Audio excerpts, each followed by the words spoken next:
Welcome everyone to another episode of Black Metal Legends. Today we have Svartalv, who is the frontman of Nocturnal Breed and of the main man behind that. He's also spent some time in Gehenna, and he's going to be part of their upcoming shows soon as well.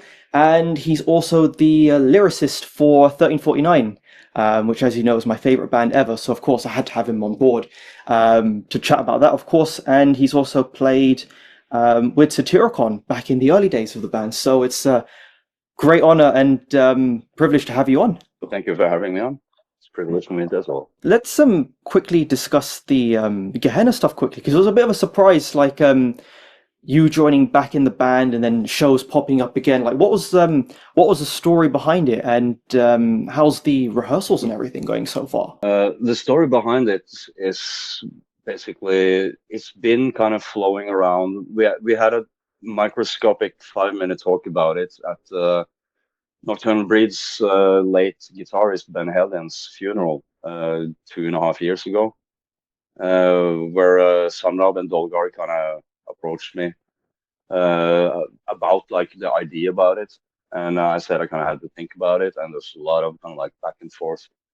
And just about a year ago, we had a podcast with my good friend Jackie from Into the Necrosphere, and he had been really kind of like on me about like getting the guys together and trying to get an interview. And in that kind of process there, something kind of happened, and we sat down and we had a long interview with him. And after that, it just kind of just spiraled immediately straight into kind of like, okay, let's fucking do this. You know, it didn't take many weeks at all, because it's been on everyone's minds. And Svartlav has been doing Gehenna, but it's been doing like the Gehenna part 2, if you want, you know, and he has been doing that full out. And there's been some frustration from fans and people about, you know, why haven't you played the old songs, and, you know, kind of diving into that, the 3 first albums kind of thing.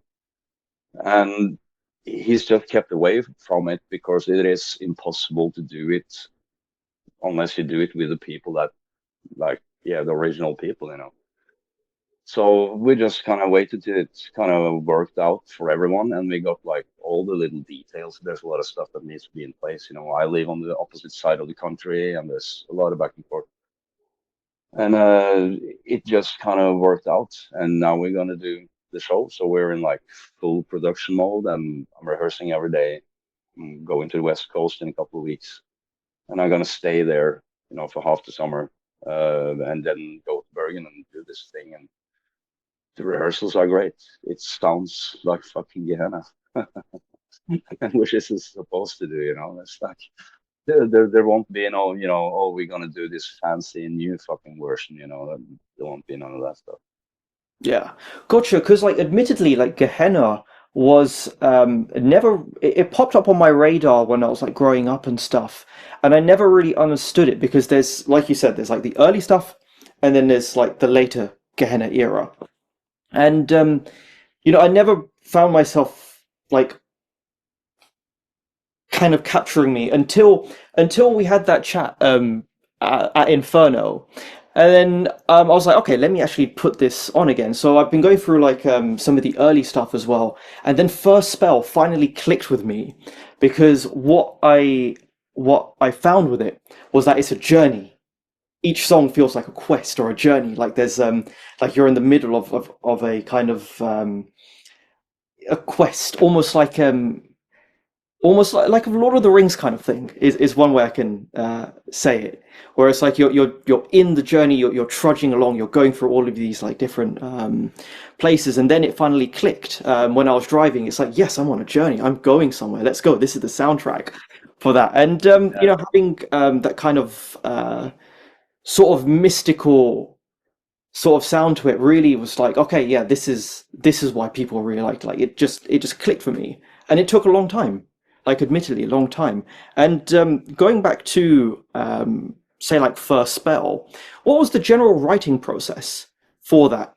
Was it like you guys just got together in a room and just like jammed out ideas? Was it a bit more kind of organic and jammy, or was it just like a bit more prepared? Like, just tell us a bit more about the story of how you created those songs back in the day. The first Bill songs, a lot of that came from Sanrab, and then a good part from Dolgar. And I had just joined the band like a half year before that, so it's I don't know. It's kind of hard to describe because we lived that band every day, every second. High school and shit didn't really matter in our lives. This was the focus. So we met. We had a rehearsal place in Sunrob's basement, and he had a really cool dad who just let us be down there. You had to have like pants or the fucking boots on because there was broken bubbles everywhere, and knives and cigarette butts, and it was just like total fucking punk place. And we were in the start, it was only three of us, Dolgar, Sunrob, and me. And so by the time I came from school, I got on my bike, drove down there. One of them was sitting there playing a riff, and they had a couple other riffs. And within about a day or two, we had a song. So we kind of jammed it out, but mostly the ideas really come from Sanrab, and then Dolgar does his thing around him, like or almost like an orbiting kind of satellite kind of thing around him. And I don't know what I add. In that period, I added, I had some equipment, so we finally got a drum machine, so we can kind of like actually play through the songs and program and do that whole thing. Like this is before Dirge joined the band. And immediately when Dirge joined the band, all the songs you hear now on First Spell like really took form immediately. So it's organic, but in the sense that we were hanging out every day together. And if we weren't playing, we went out, in the forest behind the house and sitting there, built little kind of shelter kind of things and had the fireplace and drank beer and looked at the vista. It's different from like just going to rehearsal once a week kind of thing. Mm. It definitely sounds like, going back to the sound of the album, it definitely sounds like it's from somehow connected in a way. And it's I don't want to, and it's hard to use, and I'm trying to find the right words to be as accurate as possible, but it's like everything feels honest, and It everything is feels very honest. honest. Yeah, It is very honest and it's very heartfelt and true, if you yeah, want to use that fucking thing. yeah. Because it was 24/7. It's what we thought about. Every fucking sentence and word and tone and note and the looks and everything has been debated up and down and back and forth and really thought about. Also because like those early bands like around us, like Emperor and Enslaved and Dark Throne Mayhem, all these bands around us, it's high fucking standard. And to not that we actually try to be something we call dark metal, so we kind of like drifted in our own really kind of like tight little sphere. We didn't hang out with any other bands mostly, and we just kept to ourselves. But the standard of the music in the very early black metal scene was so high that we really turned every word around and every note around and got so into the occult part of it too that it becomes real. That's one of the clues with occultism is you have to do it properly. You have to do it properly from your heart, or Hmm. else it's just like the million people you see on Facebook being occultists. Fired to the music like very easily. We didn't have to do other things than to just tap into the fucking feeling we had inside. Yeah, sure. And that was going to be one of my other questions. Is like, what, where did that dark metal term come from? Like, was it just something that was said out there, or was it kind of like these guys are doing black metal, but we're going to do dark metal kind of thing? Like, just yeah, I just want to hear more about that kind. I don't. We didn't look at any other ones for the term dark metal. It just felt more suitable since we were doing it very occult and not like hyper satanic.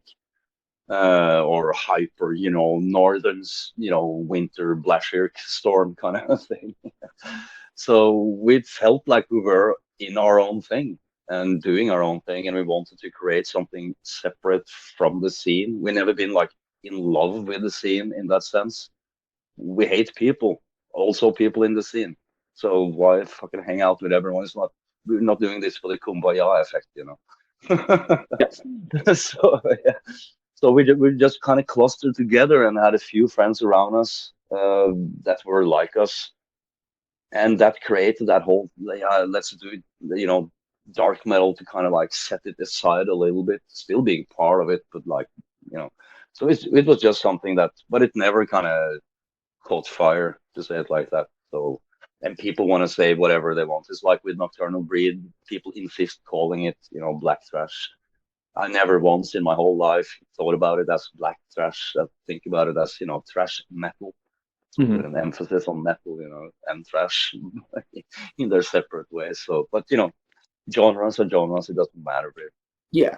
Yeah, of course. It's interesting you mentioned Nocturnal Breed, because I was gonna say like with the sound of Nocturnal Breed, it's like Iron Maiden and Priest had a baby that was on like crack, and it's just like everything is turbocharged, and it's fucking brilliant. Thank you, mate. It's that's what it is. It is like a melting pot of everything we had in our heads when we grew up, with all the metal stuff, which is a mixture of thrash and metal and all that stuff and all the big bands, that everyone likes. And that's what came out of, birthing that through us. When we were kind of honest with ourselves too, saying like, okay, we're not going to do a parody because and I know some people think about it as a parody, but of course it's not made in that sense. We just let's see how much inspiration we can get and see how close we can get to that fucking thing, that existed, 10 years or not even 10 years when we did Nocturnal Breed. It was only like 6, 7 years ago since that whole thing died out. So it was a bit closer, but yeah, no, that's how it is. And quickly on the Nocturnal Breed topic, Alcoholic Rights. At the end of that song, there's a burp. Yeah. It's amazing, but I want to know how, what, why. Oh, we were it's one of those few times, and it actually worked out that time. We were just fucking drunk and stoned out of our minds through the whole fucking process from the first to the last second. And all the noises you can hear on the album, it came organically there by just having party people around. We had a lot of friends around. We were drinking, they were drinking. The only one who didn't drink was Thomas, the guy who was actually engineering the fucking thing. He was sober. And like around 11 o'clock in the evening, like when a bottle or two of with tequila was gone, it was like, dudes, you just have to get the fuck out of the studio. So I don't remember half of it. I just can hear that, we're drunk doing shit around the studio. That's the Yeah, noise yeah, that came out. because it's that fine, it's that really fine line between party band, but also really technically good as well. Yeah, And I love at it. least it developed into something pretty technical in the start. And even with the lyrics, we wrote the lyrics to sound like the old Destruction lyrics, so they are kind of dumbed down quite a bit. Yeah. But it really, like, after the first album or the second album, it was kind of like, nah, I have to kind of like put everything into this. And then I started really properly writing lyrics, and the guitarists started really properly going into it, And from the start, we used really good guitarists all the time. It was one of the main things that we wanted to stand, differently from Ara Noir or Bewitched or Swedish Gehenna or, those few other bands who were doing that stuff. So we said, okay, let's have guitars that fucking King Diamond would applaud. And some of those solos, at least when it started developing through the album, some of those solo works are insanely good, man. Yeah, and that's why I love it so much, is because it's just great. I don't know what it is. It's like that. Yeah, it's probably like you said that all your inspirations into one spot, and it's so well done. Like every album sounds great. Like I like the production of all the albums, and just the guitar work is just right on, man. Like you can tell that it's just, yeah, it's good. It's done with proper love, and a heart for that music and that kind of feeling. And And people keep forgetting that, the feeling is the whole fucking clue. It doesn't matter if you have a, 30,000 pound Jackson guitar. If you don't have the fucking feeling, that won't help you. Yeah. No, of course, of course. And going actually speaking of guitars, like what guitars were used on the well, let's say like early Nocturnal Breed slash Gehenna to what you guys are using now? Oh, fuck. Let's take the early Gehenna stuff. Yeah. It's whatever we could scrape together. It's fucking planks and shit and crap. And I don't even remember. I think my guitar, I had a guitar that I let, Sanab and Dolgar use. It was a Korean Applause guitar that cost like £100, something like that. Just like the crappiest shit. And I had got my dad to cut it out. So he cut out like the BC Rich bitch, or, the Warlock, no, the Warlock shape, you know, that Black always uses. Yeah. But if you cut that out of a normal guitar, it goes just so fucking small, so it looked like a fucking midget guitar. So we actually played on that shit. We took that, and all the guys had crap equipment. I had a John Hellborg bass. That is pretty cool. I understood later, but I bought it for nothing, and like £80, and it was super. You can hear the bass sound on those first two albums. It's really deep and really good, Mm. and I think that's because of that bass. The equipment in the studio was those shitty fucking guitars hooked up to PVs, 40 watts, 60 watts, nothing more than that. And we had Terje, the guy Terje Resnes, who produced the early Gehenna stuff with us, and did engineering and everything. He was such a good producer, and that's where the whole clue is. Same thing with the Python and Grieghallen and all the albums that comes out of there. These guys know how to fucking put microphones around the room. They don't use one microphone. There's two microphones on your speaker. There's one in the other side of the room. There's all kinds of little tricks to kind of like make this sound much bigger and more expensive than what it is. Yeah. That really helped out. And we did the same thing with the early Nocturnal Breed stuff too. It's just like shit fucking equipment. And since we had Ed Damnator, which is Silenos from Dimmu Borgir, of course, like during '96, Dimmu Borgir was started to really take off, So compared to us, he was just fucking showing up suddenly one day at rehearsal with a brand new Jackson. It's like, dude, fuck you, man. So there is some use of his Jackson guitar, I know, around on those, from the second album and out. Shit equipment and brilliant, use of microphones.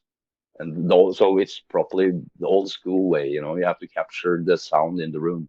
Mm. And we did weird shit, like we had an old like metallic, it was actually a radio made of metal or steel or some kind of metal kind of stuff.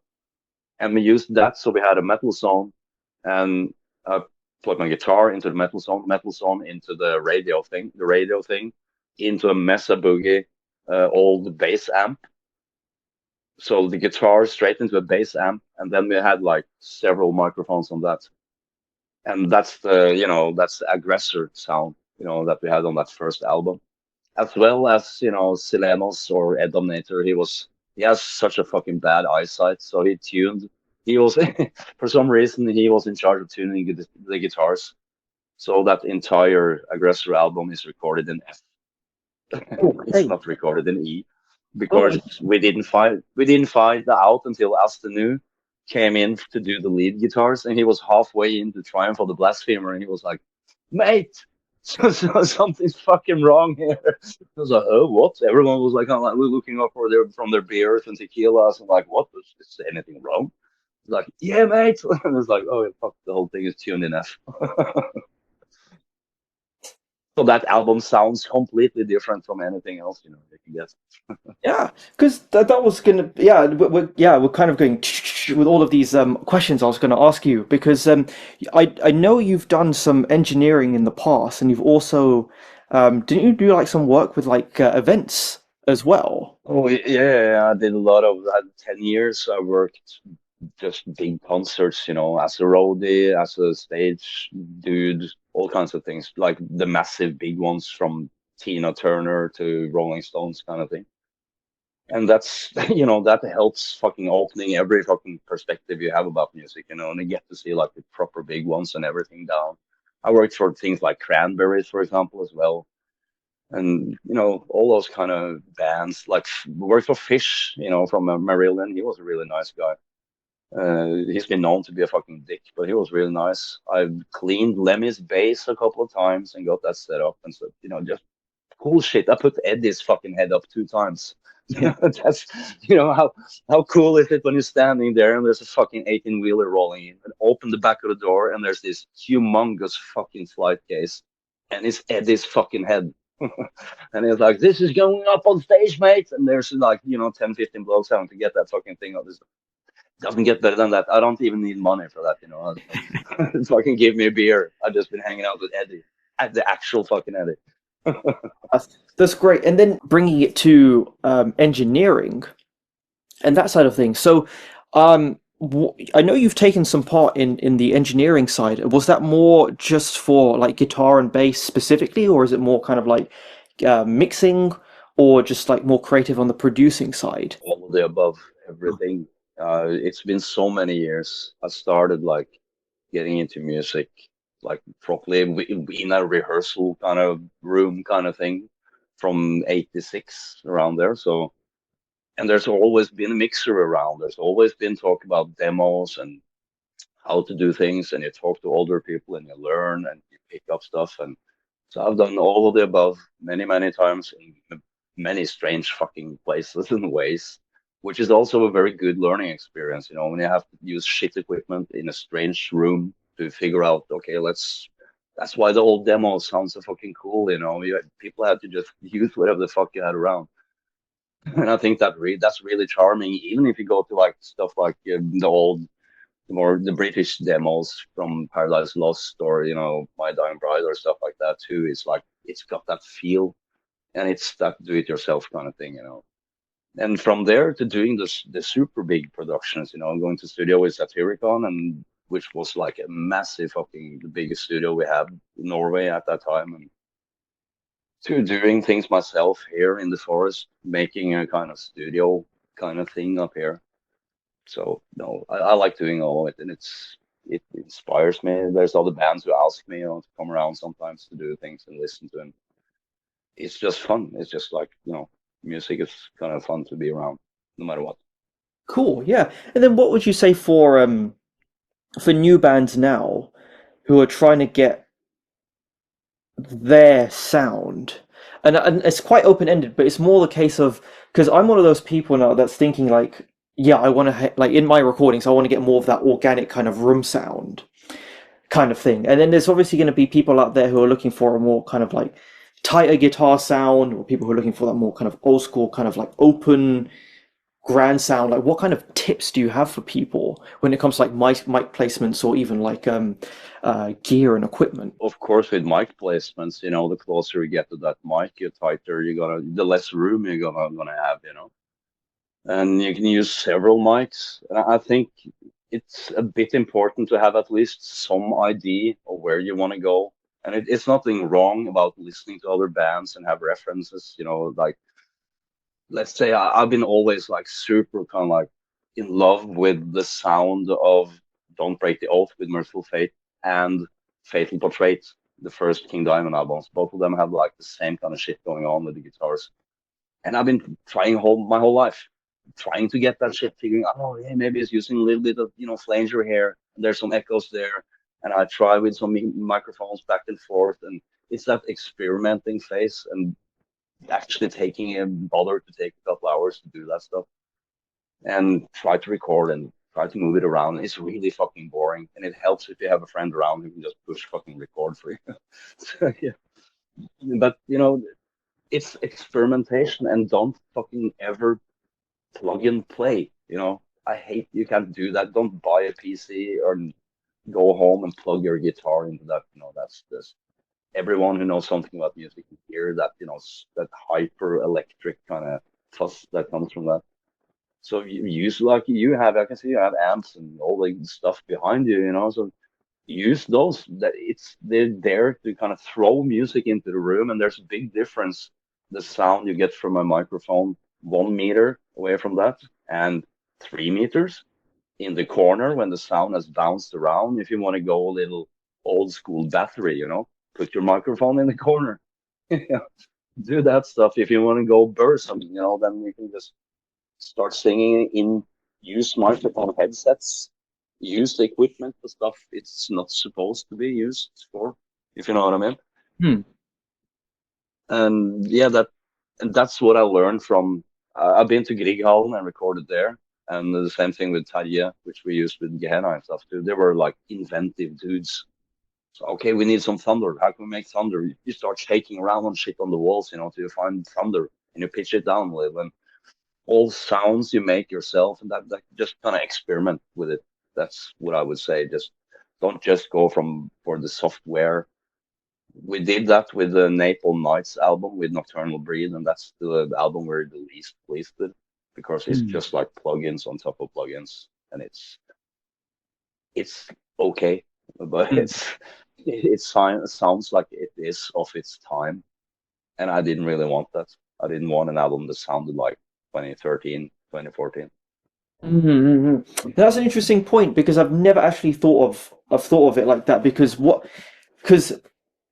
I think what you've explained is like the difference between recording and sound design as well because it's like every album, yeah, it's like every album that's special has a design to it, has something really really That, special. Yeah, and, that's and what you hear from old albums, there yeah, you go sit down and it's like, wow, Power Slave sounds fucking like Power Slave, or any other album, even like Justice for All really sounds like Justice for All because they did shit, that only they could do in that room with that equipment. So it's up to their fucking heads, to and your ears to actually listen and figure out. Another advice I have to people is like, if you have way too fucking expensive equipment, just remember that 80% of the people that's gonna listen to your stuff, they're playing this on shit equipment and car speakers and fucking Bluetooth one speaker in the corner shit. So it doesn't matter if you have 50,000 pound Servin Vega speakers. Play that shit in your car, or preferably an old car, or dick around a bit with the sound because it will not sound like it does in that super duper mega fucking thing. So that's another thing I learned was like every 4 or 5 days, all the guys in the band, like in the old days, you actually got a cassette with you home. Not even a CD, but you got a cassette with you home, and then go home and everyone listens to it, and you come back with all these ideas, how you can change it around, and then sometimes you come back and say, "Oh wow, I can't hear the bass, but in the studio we can really hear the bass." And you make those kind of adjustments too. Don't get kind of stuck in a little office room with two speakers. mm. Yeah, for sure. And that led me on to another question. Like, what do you like in a mix personally? Like, do you like the louder guitars, or like the like a more like the drums kind of like down here and a bit like further back? Do you like the vocals close, or do you like the vocals far? Like, how do you like it? Well, I can tell you what I don't like, Yeah. and that's what's been going on the last 25 years when it comes to sound engineering, production. Fuck all, it sounds when I put on, and some people probably gonna get pissed, but if I put on Cannibal Corpse, Destruction, Sodom, Testament, and a bunch of like the bigger black metal bands, it sounds like everyone's been kind of like just crammed through the same fucking equipment and spat out on the other side, kind of just soulless, flat, and dead. And to me, it's of course, to me, my ears can hear all the fucking plugins and all the fucking shit that's going on. And what I like is, of course, I like the organic sound.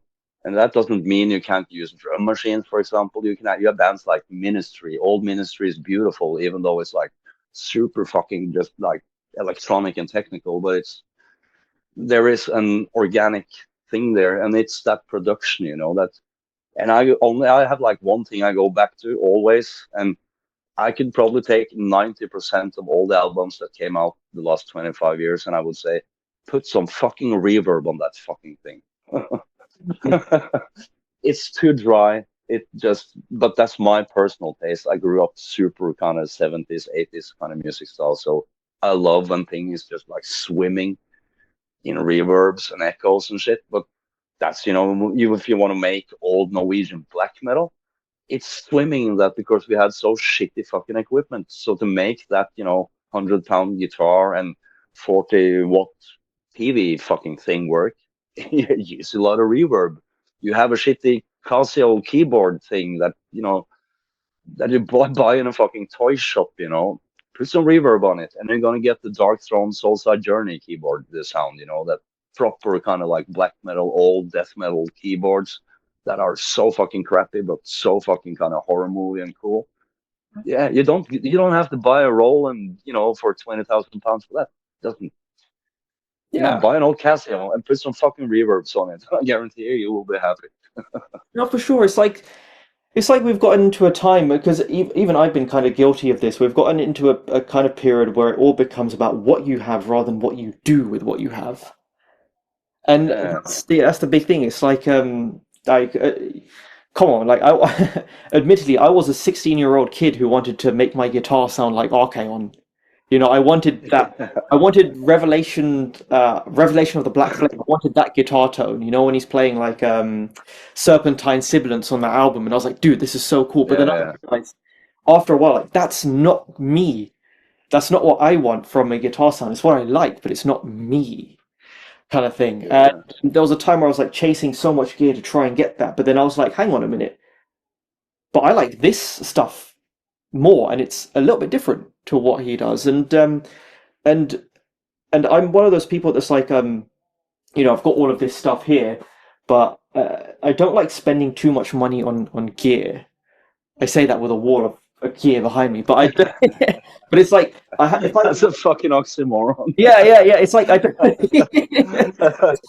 it's like if I want to play guitar, it's because I need to find a use for it, kind of thing. Yeah, yeah, Or it's got to be something that's so special that I just have to have it, kind of thing.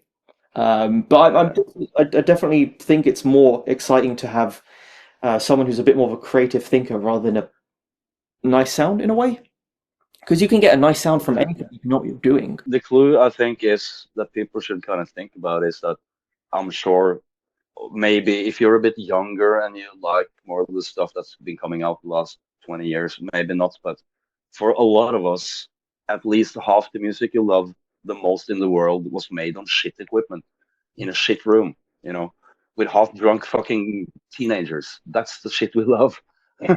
So why the fuck are we going off on these fucking spaceships, that cost fucking millions, and we try to make that old shit? It's like, and I've seen bands coming into studios like, yeah, we're gonna sound like Led Zeppelin. Well, you have to throw away all your equipment and you have to start again because you can't fucking make Led Zeppelin on a brand new Ibanez guitar, or it won't fucking be like that. You have to like do some of that old stuff. So my kind of like preaching is that people kind of like get a little bit away from all that focus on the equipment. And so I've been watching, or I was watching for a while until I had to go like get out of the whole thing. I was watching Devin Townsend's podcast kind of thing, and he was going through building his studios and talking about his albums, and I can respect all the stuff he's doing, the way he's want to do different projects and different sounds and all this kind of stuff. But the last year there, before I just like threw his whole channel away, was he got so fucking into the equipment. It just like took over everything, and it was kind of like just running the albums and running. It's like, fuck, this is just dying. Even though it's like super equipment kind of based music, I understand that part, but it just got super uninteresting. The whole thing, it just drowned in the whole thing. Hmm.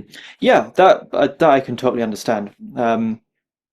Because I think so many people are trying to chase something, and then it all becomes too. Yeah, it's trying to get away from sterile sounds in a way. And there's a good analogy that happened like 20 years ago about like when the Pantera craze was at its biggest. Have you any idea how many fucking twats out there sat down and like, yeah, I'm gonna have the dime bag sound and I'm gonna do all. None of them fucking made it anywhere. None of they are fucking fat AC/DC dads, all of them. Hello. They're, that's what happened, because half the world tried to be either that or they're gonna be Korn or Marilyn Manson or whatever the fuck people try to be. Mhm. And a bit the same with black metal, but because there's a lot of young people and young people don't have fuck all money, it's easy to make black metal. So there's a bigger percentage of black metal actually making it into it. Same thing with like punk music, every genre where you can go crap, you know, it's easier to make it into it, it's compared to, for example, pop music when you're just like, that's, going for a fucking lost dream kind of thing, if you're going to try to make it in the pop industry. Yeah, for sure. That's a very, very interesting point. And on the gear side of things, what are you using then? Like what guitars and basses do you have? I have a Les Paul guitar that I have customed it over some years. It's a Les Paul 2. I don't remember you know, I'm not an equipment dude, so I have no idea about the numbers and it's got some numbers and letters. But I've taken that away to a custom make them, so it's like super black and with basses. There's been BC Rich basses, normal Fenders. I have a super cool Flying V, black Flying V Dynasty bass from 1981, 1982. They're Oh, no pretty way. rare. A Westone Dynasty It's, bass. yeah, Holy sh- they're like you can't fucking get them anymore. It's just like it's hanging outside in my studio, like in another building next to here. It's like, yeah, and that's a nice one. And I got a Yamaha one that it's kind of like a studio bass that I'm custom making now for the Gehenna show. Because if you're not gonna give me sponsor money, I'm not gonna play with your fucking brand. I've been playing live for like 35 years. And we are working with some sponsors and we will be kind to them, but if people haven't sponsored me, apart from Les Paul, Hmm. I haven't got anything against Les Paul, so I'm gonna be nice there. But I got a bunch of instruments where I just like I take away the brand name and I do my own thing. Now we're gonna have printed like the first spell kind of thing, like up on the head on the guitar, stuff like that. Oh, that's So awesome. yeah, I just have fun with it, man. Yeah, that's cool. And is that the only guitar you have then, the Les Paul? Because you've mentioned the basses. What other guitars you have? Was it just that Les Paul? No, like now I only have like two guitars now. I have the Les Paul and I have a Yamaha, uh, kind of fire colored wood Flying V, and I have a really old Spanish acoustic guitar and a mandolin. All right. That's all I got now, like on the guitar side, and I've gotten by with that the last 10, 15 years with those two guitars. I didn't know. Yeah. But I didn't know Yamaha did the Flying V. Was it Yamaha you said? Did the Flying V? No. Yeah, I yeah, didn't it's an know. old one. Yeah, I had no idea. That's Yeah. tough. But that Westone Dynasty bass, that's special, man. Because I'm a big fan of Dark Space, and for Yeah, years yeah, yeah. I had no idea what Tobias was playing, and it turned out to be a Dynasty, a Westone Dynasty, and I've been looking for one of them for a while. And I know that they're already rare. Like to get one of those in nice condition is difficult, but to get a bass Dynasty, that's dope.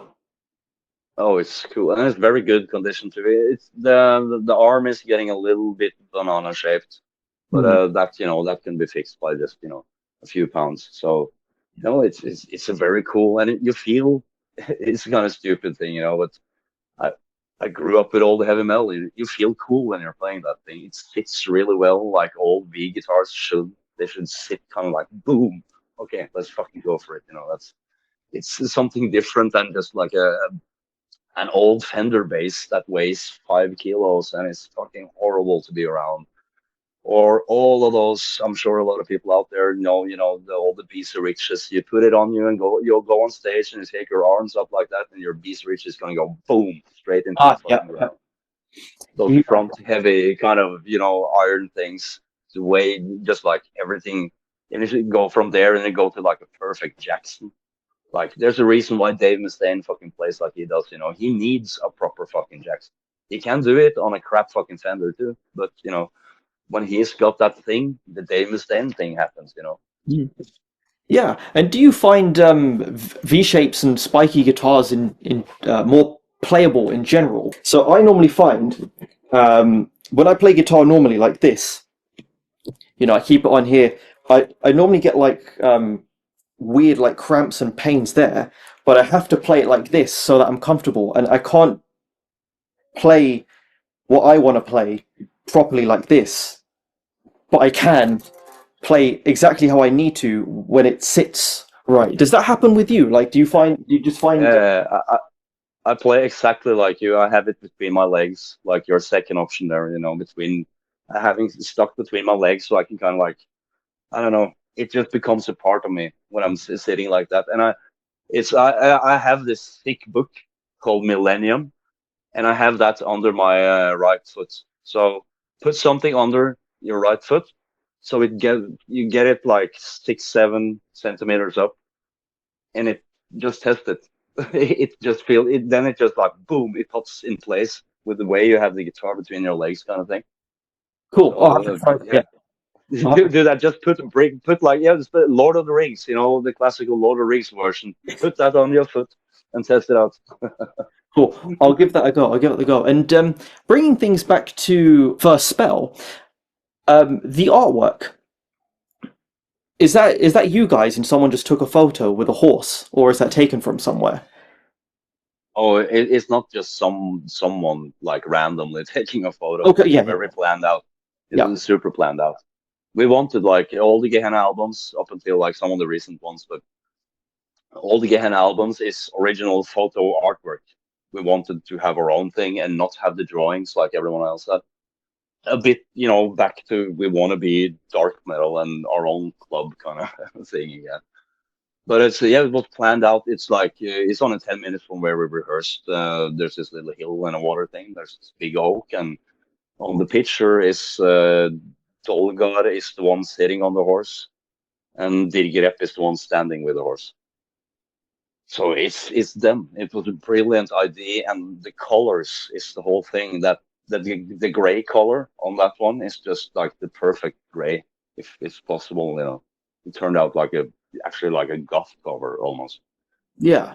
And the coloring, was that done by the photographer, or did you use like an old camera to an old black and white camera, or yeah, just I know he used a proper camera, and I think he developed it properly too, like in a developing room. But apart from that, it was sent to Metallian, and whatever Metallian did with it, I don't know, but it turned out great.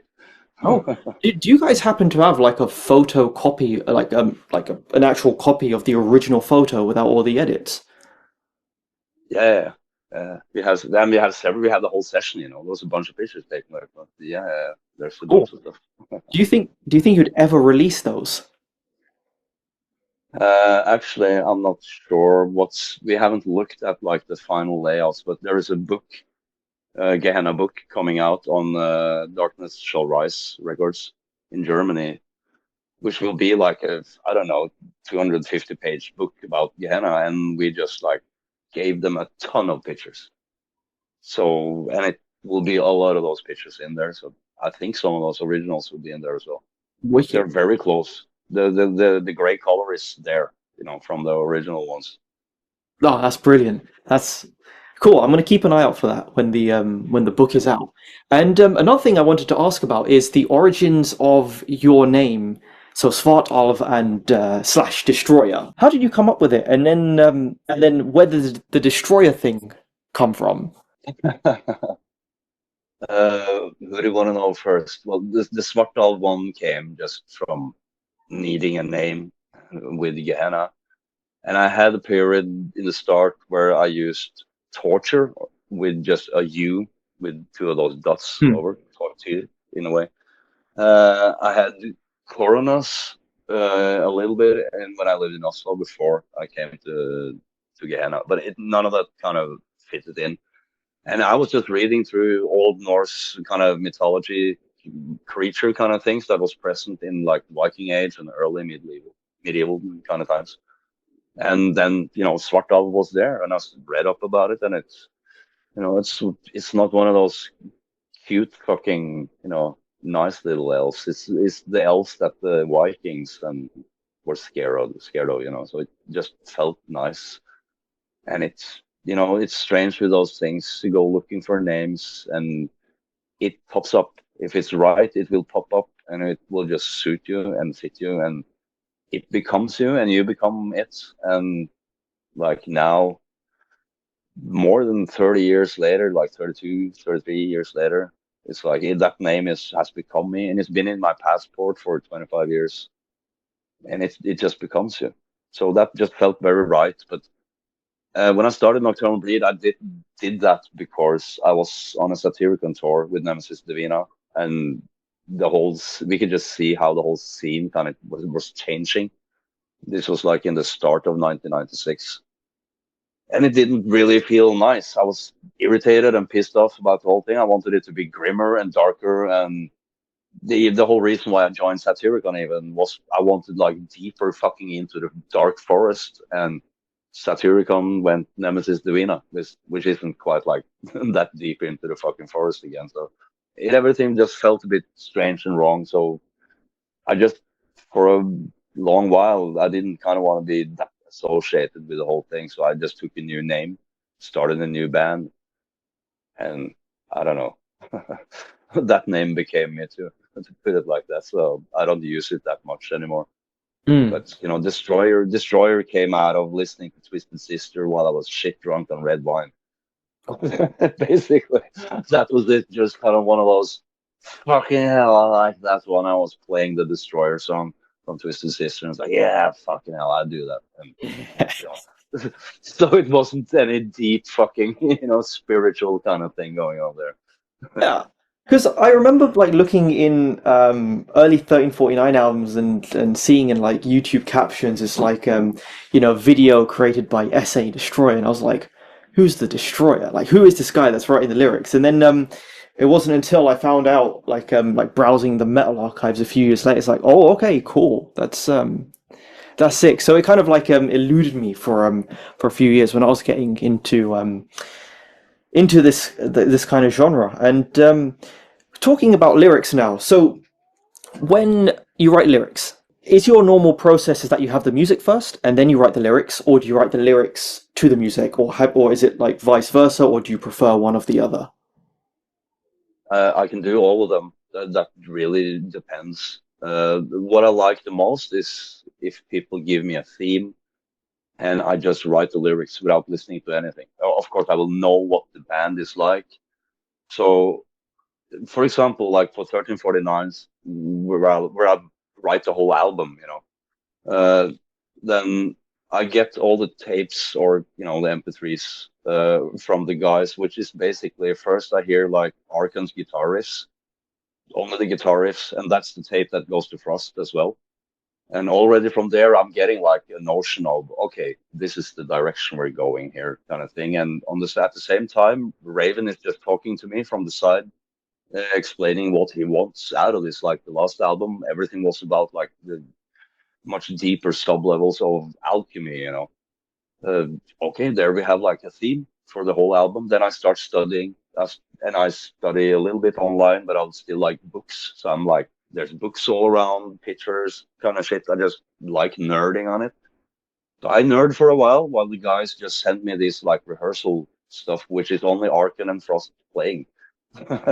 Oh, and it just then I just get a notion from that. But mostly I just put all the songs away and I just go. I'm a kind of person, I need a title to really get going. I can write all kinds of shit, but I love having a title because a title will give me, just like you said, like looping back to what you started with, like Gehenna is like little stories. Each song is like a full-on little novel kind of thing. You can kind of dive into a tiny little movie. And that's what I grew up with the Iron Maiden and King Diamond and all kinds of things. You can put on one song and you're just transported somewhere. So, and that's what I want to do when I create lyrics. So I get a title, and from that title, it only takes seconds. It's weird that when that title kind of is like, oh yeah, I will use that. boom, the whole thing explodes in my head, and I can just go for it. It's just like it's there. It just comes. That's where Okay, the magic is, you know. cool. And then that's your creative process then, is to just like do you lock yourself away to write the lyrics, or is it a bit more open where you write something or a lot of things and then you bring it back down or change bits? Yeah. So what I do is like, since I'm like super nerd, I have been collecting, and I actually do this every day. I write down all the shit that comes into my head of good ideas, little sentences. At least as long as I'm alone, I can take 4 hours watching a movie because little words and sentences would trigger shit in my head. And I write probably like at least a couple of word pages every day, just random stuff from all kinds of things, ideas from my book projects, for different feelings within different kind of band kind of things. But it's not directed at anything. It's just like, so I have like now I think I have this thing I call the Grand Archive, which is just a Word file, and there's about 300-400 pages there. So I know, of course, in beforehand that an album is coming. So I just start going through that, at least like with the 1349 thing. Raven gives me the topic of the album, and I start just going through that thing. And I take out all the sentences and all the little twists and turns. I think like, wow, yeah, it just stands out to me for some reason. And I, take all that over to another Word document, and from all that stuff, and I have a list of like 600-700 song titles. So I just spend days looking at these things, picking out stuff that really stands out and shines, and from there I just go putting the songs or the lyrics together. So it's very nerdy, super nerdy, the whole thing. Yeah, because there's one lyric of yours which is I forgot how much I liked it, and it's "breathing is a disgusting habit" Yeah. from Maggot Thesis. Like, oh, like I remember seeing that as like in my teen years, and I was like, dude, that's cool. And now I just was going through like a whole bunch of your lyrics again, and I was like, oh, But that's you know what so what great. what lays behind that? You have the first kind of notion that you got there, and you have the notion to that, people are fucking disgusting, and we breathe each other's air all the time. But the underlying line there, so it's like sub levels under other sub levels, because that's a sentence I probably had around for 10, 15 years before I used it. So I nerded the fuck out on that one fucking sentence. So the super sub level there is like, oxygen is what kills you. From the second you pop out of your mom, oxygen is what kills us. That's what kills everything around us, make everything rot, you know. That's like the sub level of that sentence. But it's cool that you picked that one out, because I Yeah, remember putting yeah, it in. It's like, yeah. yeah, and it's just like there's it's just loads of cool twisted stuff in your lyrics. Like I've literally just got like I just had this in front of me. I was just reading through it last night. Like if we take through slaves, for example, something it was a line to do with hyenas. I'm just trying to find it again. Rot of humanity as their males birth death and female hyenas, ultra disciplinary suffering, the inner strata discipline, the slave shall serve. Like I just want to get like a bit more of like the thought process behind slaves, because I can't figure like who are the slaves. I've never been able to figure that out. Like is it people just slaves to themselves, their minds? Is it like a lack of purpose? Is it the outer world and being a slave to the world that you're born in, like a slave to the cosmos? Like just tell me a bit more about it, because It is like the other one. It's like multifaceted, sub-leveled, and like with everything I write, I like that other people can just take it and use it for whatever it fits you, that kind of thing. But slaves for me, it's just humanity. As if it's that, that's what we do. We've been doing this fucking forever. We're still slave. We're slave to the system. People don't want to sit in a fucking shitty gas station and work there 10 hours a day, man. We're fucking slaves. Everything is slaves. And I just discussed it down to a level where it just gets like super, like, you see the way I write there. Yeah, I just twist the words until it just kind of seems disturbing, if you know what I mean. So like it's supposed to trigger you. But when I write the lyric like that, I've spent many, many, many days writing it, and it's words that I've been thinking about for years. And then they take on, that's the occult part for me of doing this, is that it takes on kind of magic for me. I don't necessarily decide what's going to be there in what, in what way it's going to be there. It just like starts, not literally, of course, moving around on the page, but it's like I just put things around and it's like, shit, wow. And it starts popping out and the meaning starts coming and it just like, there's an own little life in itself. And especially with a lot of the black metal lyrics I've written for different bands and my own things and everything, it's like there is little journeys. And when I come out of that journey, I'm a little bit smarter or a little bit more inspired or, experienced in a way. Of course, I've been like nerding like fuck out of one thing. And, that's the nice, that's why I write shit because it's not like there's millions of fucking money in this thing.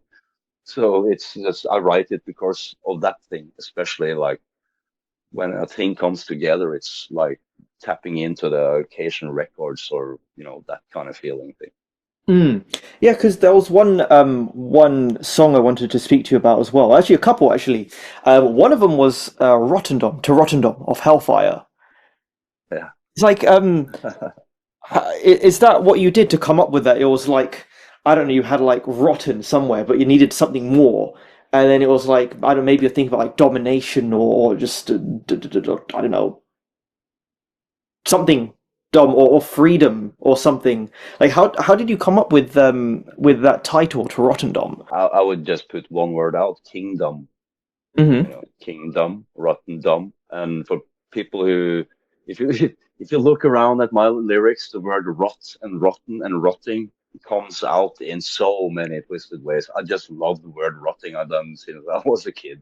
I Yeah. just love putting it in there, and I like then I have to twist it around a little bit. Then Rotterdam is like kingdom, Rotterdam. Yeah, it's perfect. And like yeah, that's again almost back to slaves. It's how I look at this fucking I'm a bit nihilistic and that's the way I look at this shit place and a lot of the stuff we've been doing for hundreds and thousands of years. Hmm. And another song I wanted to ask about is Mengeles because it's like dinner at Mengeles. Like that's a like I had no I thought I was like when I was listening to it for the first time. How old was I when Massive Cauldron came out? I was 19 when Massive Cauldron came out. At least you weren't fucking 10 or something. You shouldn't listen to fucking dinner at Mengeles when you're 10. But it was like the song was called Mengeles, and I didn't know what that was, and then I found out that it was actually a Nazi general. Okay, and then I looked into lyrics, and I was like, dinner at Mengeles, and I was like, dinner, dinner. Like for me, like it was such a I don't know, kind of a chaotic thing to thought about because dinner, like I love food, I love to eat. Like dinner is a very very positive thing, but like just having I don't know, like a black metal band having dinner as one of the lyrics at Mengeles, then it's kind of like oh this like you said like that sub level of darkness. It's like dinner with the Nazi general. It's like dude, that's gonna be fucking weird. Like Yeah, but you see exactly the way you reacted to it. yeah There you go, mate. yeah When you put those things together and you get words that normally people associate with so nice things and stuff, and you put these things together, with Mengele, and you start picturing yourself being at the dinner at Mengele's, are you the dinner? yeah. Or, and all the stuff. And there was, all this, it's based on all these high-end Nazis, and their wives, and the massive fucking insane dinner parties with little orgies, and you have some Jew skin lamps, and there's like, it's just like the whole world going fucking wrong inside this, and it's all very dandy and nice, and very nice food, and everyone is like, you know what I mean? That kind of mix there. It's Hmm. thick and twisted and backwards, and it's like, and it's fascinating too, and it's like, yeah, just tapping into that, and it's in this scene, it's like walking a razor's fucking edge doing that thing, and I've done it with Nocturnal Breed as well, with like the Bitch of Buchenwald Uh, and Sharks of the Wehrmacht. and Shadow of the Iron Cross. All of those four are like, for me, I'm just a history buff, I just love history, and I grew up in a family that was a big part of like the war and all that stuff. So I really grew up with it, but I can see how some people is like, oh fuck, this is borderlining, Yeah, But it's not meant to be like that. It's meant to be shocking tales from history. It's like it's real, man. It's just it's fucking happened. yeah. So it's nice to be able to tap into it without having anyone with a shotgun outside my door yet. Yeah. Yeah, of course, and one other song I wanted to mention is Psalm 777, because I think that's one of the only set of lyrics that you've written for 1349 entirely in Norwegian, and I think actually wait, this is testing my 1349 trivia here, that it's the only Norwegian uh, song from 1349's discography except for Dødskamp, but even that has English lyrics. But that was Okay. Archaon and that was Archaon and Sideman writing those lyrics. But I believe they also made a Norwegian version as well. So Psalm 777, because that's one of my favorite all-time songs ever. And I've like my a friend of mine actually translated some of the got a friend of his to translate the Norwegian lyrics into English. But one of the translations, and it might be a rough translation, is "Brothers in Satan, take your place by your father's throne. Doomsday harps harrow the lands of hell-flayed bodies berserking into the pitch-black wasteland with a steel whip and hedonistic law." It sounds very different in Norwegian because the whole clue with that song is that I play with words and make up words and word twists almost through the whole thing. So putting that through translation is almost impossible. I would have to sit next to you and we have to take it word by word, and I have to explain how I twisted the Norwegian thing, and then we can do the English thing. That's Yeah. how kind of like into it I got with that. That song is something weird. I don't remember much from writing it at all. It's just there in the universe. I see the guys playing it all the time. I think I even made a video, a couple of the live videos kind of thing with it. Yeah, and it's weird. It's just like ultra possession. That song is it's just possession. I Yeah. can't really do more than just like whatever you get from it, ride with it. That's the words, how it came out, what it is about. I don't know what it's about. It's just I grew up with from when I was 9. I grew up with like a, a nice family and stuff, but they weren't much around, so I grew mostly up with like people 25 years older than me. So I got really like told or initiated into the whole Alistair Crowley thing when I was around 9. Hmm. And and LeVay and all that stuff. We hated him because, of course, but I was like on that LeVay, no, the Crowley kind of thing. Hmm. And that kind of like Psalm 777 is, in a sense, comes through this dude that I grew up with like 20 hours in the day almost for like 15 years, which was like a junkie, occultist. And all the things he talked about kind of just comes through that lyric in his mad way, twisted way, the sick way. So I don't know. Some of those songs feels like you're writing a curse, and you don't really know if it's a good thing putting it out into the world. And I think that's one of those lyrics that if things kind of reflects and hit back at you, like with witchcraft 3 times kind of thing, that's not a good one to have, have out there with my Mm-hmm. blood on it in a sense. Yeah. So it's pure madness, like pure madness. The whole song is. When writing for 1349, do you think of the lyrical patterns, or do you kind of leave that with Raven, or do you just write the words, or do you go through things together? Just explain a bit more about that. Like, Well, one of the first lyric I wrote for them was "Blood is the mortar," hmm. uh, and that one I actually made a pre-prod demo where so there is a version I have, in my archives where I sing on that one. And I've been actually pushing Raven a bit to kind of like, you can use that as a bonus track for something, if you want to do that. And so there, I just like word by word explained to him how I wanted the lyrics to kind of sit with the music. But after that, we know each other so well, and he started out as my light tech for Nocturnal Breed. That's how we met each other, and that's was round about when 1349 got started. So or a little bit before that. So I know him very well, and the last actually after like that first song, I just write stuff because I know the way he kind of attacks. He has a very distinct way of attacking, the lyrics and everything, and it just I don't know if there's some kind of mind connection. It just fits every time. It's rarely more than a couple of sentences we twist around and move around, and it works. And it's good at just taking. But I don't write a bunch of words. I put it together so there's like, how can I put this? It when he gets it, it looks like a proper lyric.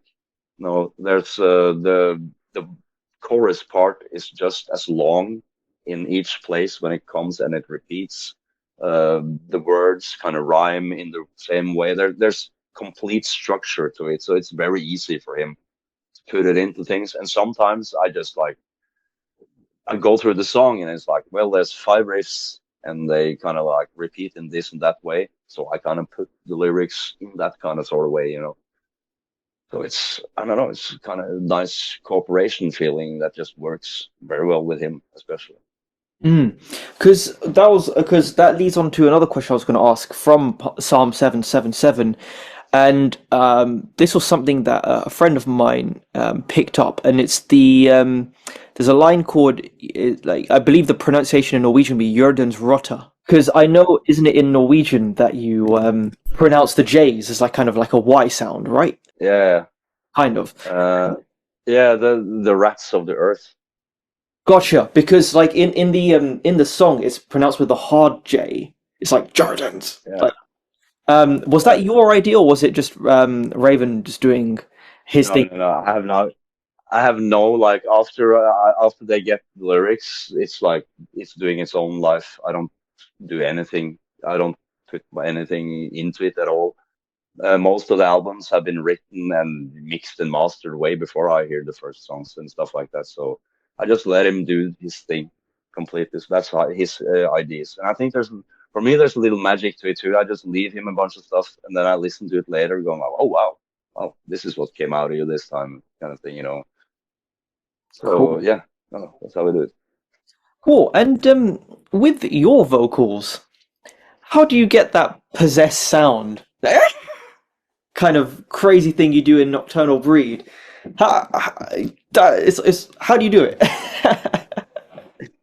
Well, you have to be a little possessed then, of course. That's the whole clue. You have to fucking go for it. You can't half-ass anything. So I kind of like I whole ass it to put it like that. That's a lot of the stuff. Yeah, my voice, and I'm sure probably on this interview too, you can hear my voice going in and out, and it's kind of it gets raspy and all kinds of things because my voice box is completely fucked up from doing this nocturnal breed thing where I go from like death metal Lemmy to this screeching fucking witch kind of thing and everything in between and up and down and not being good at warming up and doing way too many shows in a row, kind of half fucked, and just kind of pushing it till there's nothing left in the voice. So, but it's mostly just like going for it more than you could ever kind of believe. A lot of the times when I'm on stage with Nocturnal Breed, I have this thing which is a shadow, and when that shadow gets closer and closer and closer, and it kind of goes, I know that if that flaps together, I'm gonna pass out. So I scream until that shadow is like around like here, and then I let off again. And I do that all the time when I'm on stage. So it's just about pushing yourself, and that's if people have seen me live, you probably see that I kind of like pour water over myself all the fucking time because singing like that just blows everything. I walk off that stage with headaches and migraines, and I'm completely fucked up after like an hour and a half show. And now, I start coughing. There's a lot of coughing going on because the voice box is all fucked. And how do you cope with doing that in the studio? Because it's like if you've got time restraints. Yeah, no, we just spread it out. We do a bunch of other stuff, and I do a couple of vocals, and I wait till the next day and I do a couple of vocals while the guys are doing some guitar. We just kind of mix it up like that. And sometimes I just went for it. Sometimes I just drink whiskey, because you can get through a lot of stuff just drinking whiskey, and you have to wait a week till next time you put down the vocals. But then I got like 5 vocals down because I was drinking whiskey, and it's a bit. But I haven't been treating my voice nice at all. So I'm trying to train it up now because I want to do and finish off a bunch of my own things, Mhm. and I'm gonna do like the third vocals for Gehenna as well. So I need it to be up there, and I work out. Got to try to get the cardio going and everything. So now I'm doing like actual little vocal trainings with normal singing, not screeching or anything, just normal singing to try to get my voice box back in shape because it is a muscle kind of thing. And how's that going? It's going well, but it's one of those like I told my missus like it's one of the few things I really want to do just fucking by myself is those vocal trainings. So I get in the car and I have especially I don't know why, but No Rest for the Wicked, the Ozzy Osbourne album from '88, I think. That just really resonates well with my voice box, and I can sing it really well the whole album through. So I do that. I sit in my car singing Ozzy Osbourne. That's basically my prep for the whole thing. Oh, that's awesome. So, Nocturnal Breed, given that your guitarist passed away, is there any plans to, start the band again, or is it going to be like slowly fading out? Like, what's the future with Nocturnal Breed now? Ben Hellions passing away didn't really have like anything to do with the band. He had left the band 10 years before almost. So he was like far away from that whole band thing. It's Nocturnal Breed kind of stopped a bit by itself. It's not gone. I haven't put the band down or anything. It's there, but I need to feel something properly, if you know what I mean. And the last album we did, Carry the Beast, I did all the mixing and I did everything at home basically. And the COVID came sneaking and all kinds of shit. So the whole process didn't feel well. The couple of guys that was in the band before this uh, didn't feel like any of it didn't kind of fit. I know it was my kind of problem as well. I hated the music scene to a point where going out playing with Nocturnal Breed was just total terror. I came home feeling like shit. So I just stopped it for a while. It will probably pop up again. Uh, I have music and songs and all kinds of stuff lined up for at least a couple of albums. That's not a problem. I just needed to feel right, and then the Gehenna thing kind of came in, and I just talked it over with myself and figure out like, okay, if I'm gonna do Gehenna, I'm gonna do it properly. So I'm gonna be part of the band. Like now, I'm part of the band, like a proper member, and I'm gonna do it fully for a couple of years. Also, in respect of all the people that like it and want to come and see us, and maybe we'll put together an album, stuff like that. I really want to like put my energy into it. So after that, yes, I might pick up the Nocturnal Breed thing again. But also with Nocturnal Breed and being one of those quotation marks retro kind of sounding bands, there is no point being a band like this and release an album every fucking year. You're just gonna use all your juice is gonna just run the fuck out of your ass. It's better to have like 5, 6 years actually between the albums to really kind of like get that battery and those energies going. And you can hear that in some bands. You don't want 19 albums with Black Thrash, man. That's very fucking boring. And Yeah, yeah, I understand that because that's how I feel sometimes when writing. So I'm in the process of writing some new music now with Ereskigal, and but I like to take my time with it because I need to make sure that every fucking note needs purpose and it needs like force and power behind it, and everything needs to be um, kind of uniquely disciplined in a way, in the sense that being very, very conscious that every song has to have something that's completely different to another song, and trying to copy like the same ideas and have build that individuality. So it's And I like it as well when bands take time as well. It's nice when a band has had an X amount of time to think about their album, and then when it's released, it sounds like they've had that long and they've thought about their album for that long, for example. And then the final results ends up being so much better for it rather than like, like you said, album next year, album next year, album. It's like, okay, but we need, but it's losing something.